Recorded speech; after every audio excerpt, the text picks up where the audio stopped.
According to the psychoanalytic theory of Sigmund Freud, our personality develops through the interaction between the three essential components of the human mind, which are the id, ego, and superego.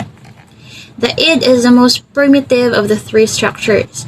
These components operate unconsciously. Its only concern is what pleasures does the life has to offer or the instant gratification a person may have.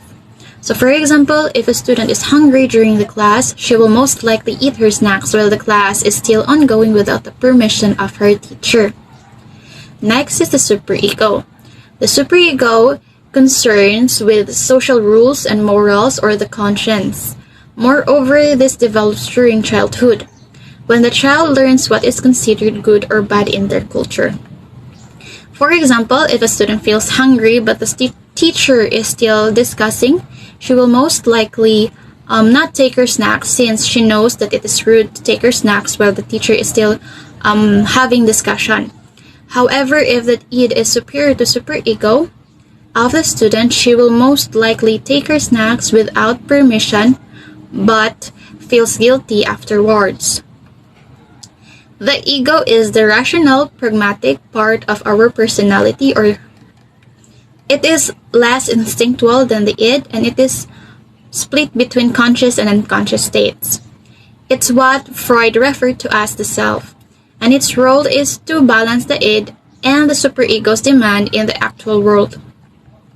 For example, if a student feels hungry while the class is still ongoing, the ego will be in between the id and the superego of the student and decides to wait for recess time to have her snacks.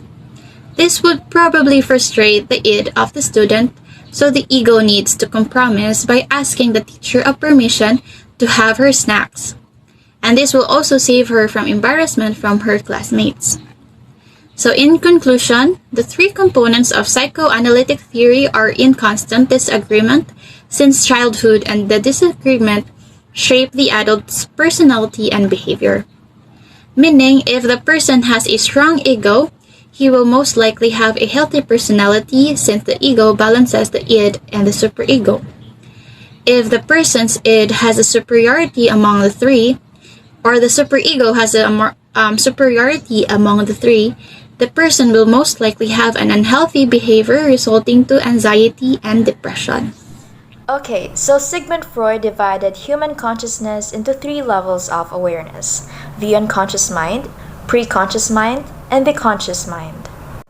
First is the unconscious mind. So this is a reservoir of feelings, thoughts, urges, and memories that are outside of our conscious awareness. Much of what is stored in the unconscious is thought to be unpleasant, such as feelings of pain, anxiety, conflict, or sexual impulses that are deemed to be unacceptable. Second one is the preconscious mind. So this includes all information that you're not currently aware of, but that can be recalled. So it consists of anything that you could potentially pull into the conscious awareness. For example, you're not thinking of what you had for lunch yesterday. But when I ask you, "Uy, ano yung ulam mo kahapon?" Or, "Uy, unsi mong sudan kahapon?"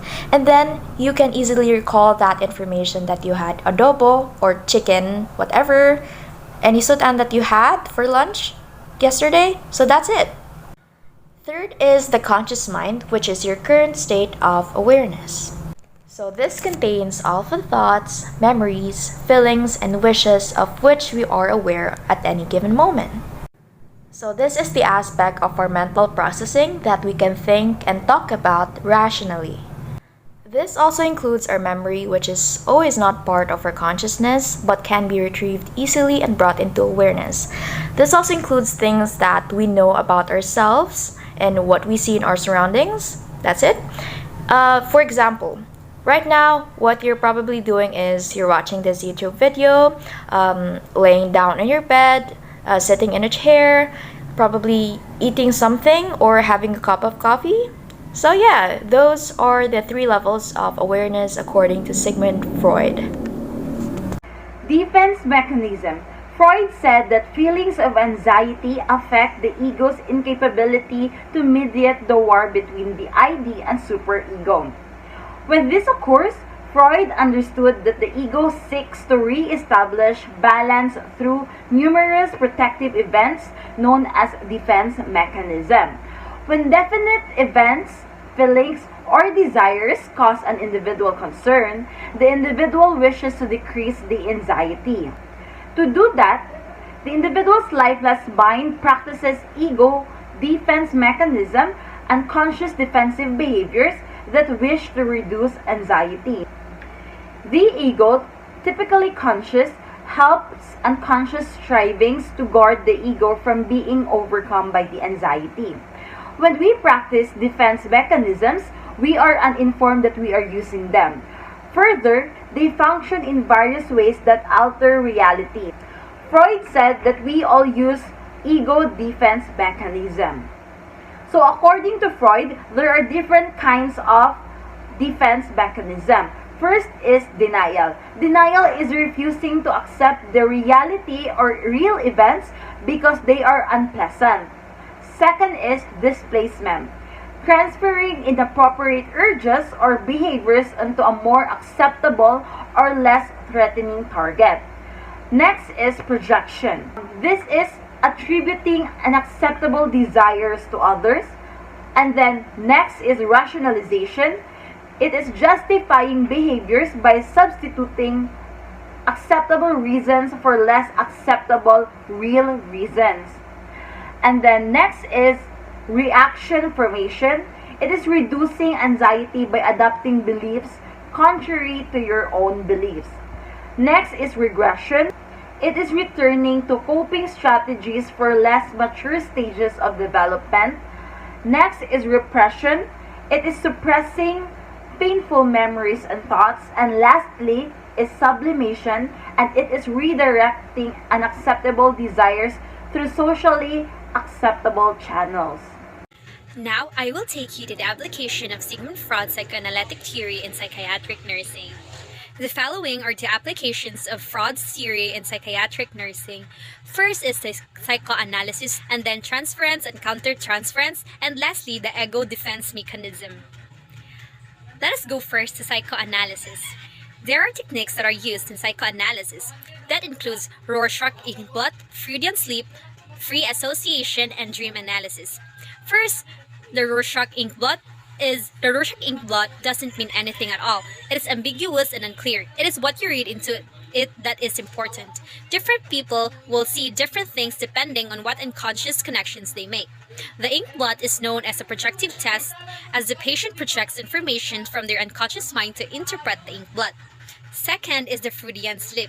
Unconscious thoughts and feelings can transfer to the conscious mind in the form of parapraxis, popularly known as Freudian slips or slips of the tongue. We reveal what is really on our mind by saying something we didn't do. Third is the free association.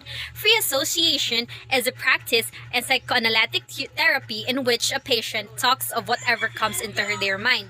This technique involves a therapist giving a word or idea, and the patient immediately responds with the first word that comes to their mind.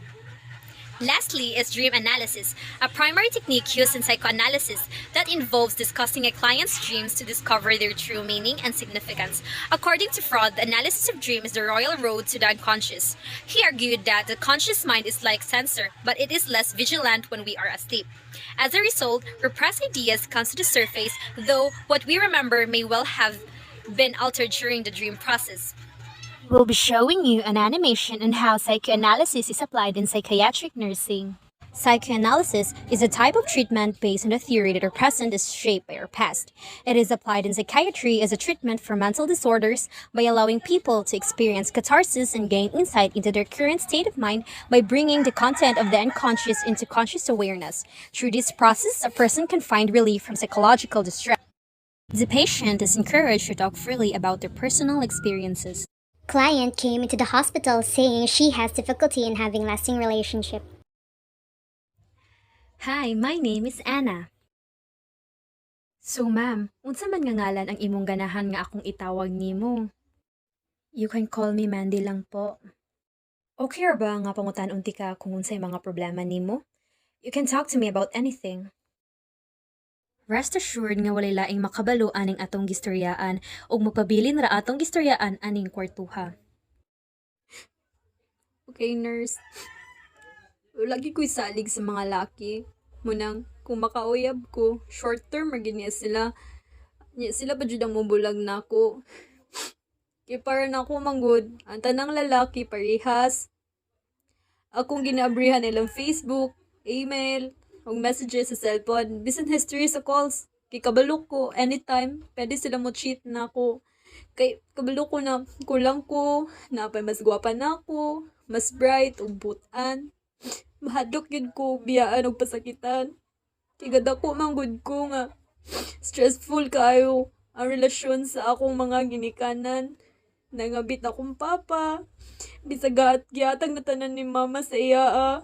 Naapay mga panahon na iyang kulatahon ako ang mama. Wala na akong maagwanta mo itong nilayas ko sa amua. Ug sugod ato, makita na ako ang tanang laki nga parehas sa akong papa na binuangan og pasakitan ko unya parehas sa gibuhat niya kay mama. Transference occurs when the client displaces onto the therapist attitudes and feelings that the client originally experienced in other relationships. The client's father is a doctor and her mother is also a nurse, who are very controlling, critical, impersonal, and demanded perfection from her that made her develop anxiety from her parents when they are around. In this scenario, the client sees all the staff just like her parents because they are all doctors and nurses. So the client attaches anger and hostility to the staff. Good morning, Mary. Kamusta ka karon? Ngano ka na dire? Kiyon sa nimo pagsulod? Pahawa dire. Di ko gusto nimo. Di ti ka kailangan. Ikaw, kamo hinungdan kung ngano na ako dire. Chincha. Pahawa dire. Pahawa. Countertransference occurs when a therapist or nurse redirects their own feelings or desires into their patients. It may develop as a result of unresolved problems from the nurse's background. This is applied in psychiatric nursing as an unconscious response of the nurse to patient's transference or independently of any behaviors from the patient. For nurses and therapists to prevent or improve countertransference, they turn to colleagues and undergo therapy themselves. There are 4 manifestations of countertransference, and 3 of these can potentially harm the therapeutic relationship between the patient and the therapist or the nurse. First is the subjective.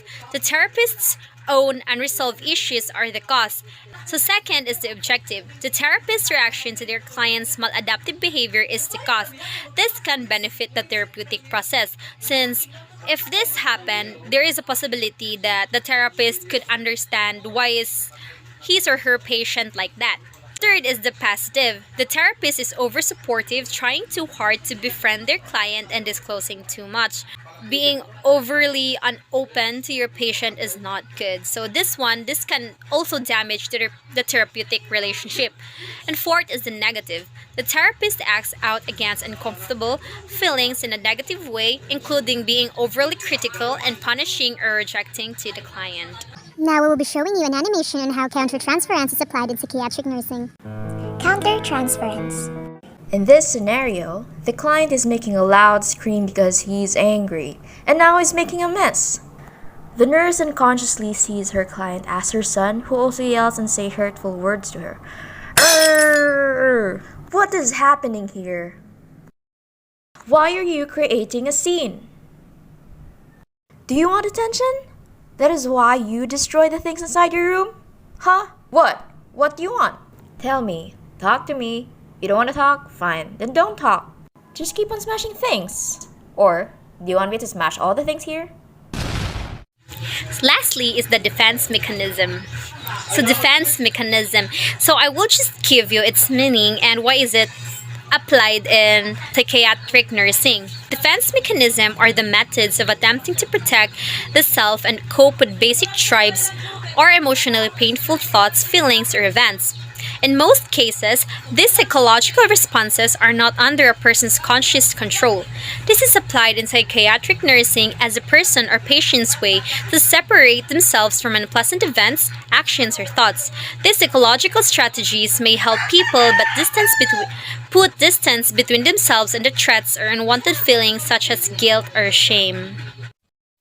Hello, I am Dr. Carl, and I am here to tell you that you have been diagnosed with depression and anxiety, and I will be recommending you sessions of therapy and treatment that will surely help. No, I am not depressed. I am just like this because I'm tired from getting bullied at school. I am perfectly fine.